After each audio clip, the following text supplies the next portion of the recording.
everybody, it's Roya. Today's painting was about trying to wrestle with this conceptualization of art and what that is and how could it be put into words and be communicated if you want to get a grip on a definition of art. And I had obviously the previous discoveries in this previous painting in mind, and I was trying to build the next concept on top of it. So I was just contemplating with this stuff and painting this painting, and I had this fortune to encounter this painting this morning, and everything just clicked. I think this is one of the sweetest feelings you get in your life. I seriously believe that. So I saw this painting by this beautiful artist, and everything I had in mind just clicked. So to give you a context, I need to tell you a little story from the book of Numbers, and for all of my fellow atheists out there, take God as a fictional character in this story and move on. This is the advantage of being an atheist. You get to enjoy the story without buying into theological baggages. Good. Now, in this portion that I'm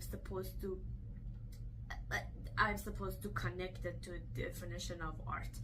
In this portion, people are wandering through the desert after getting out of the slavery, and they are in this uncertain transitional moment.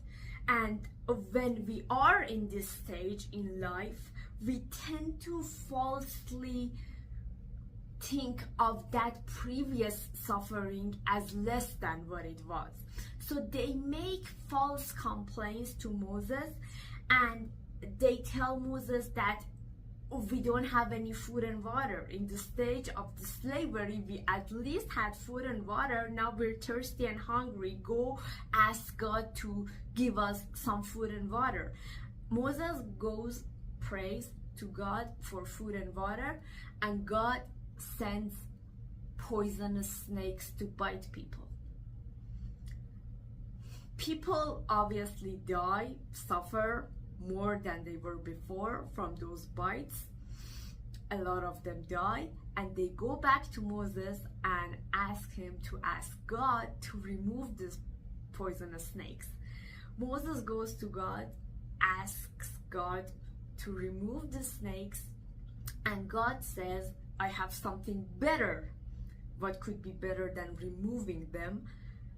What's better is that God asks Moses to build a bronze statue of the poisonous snakes, put it up on a pole, and everybody would stare at it and live.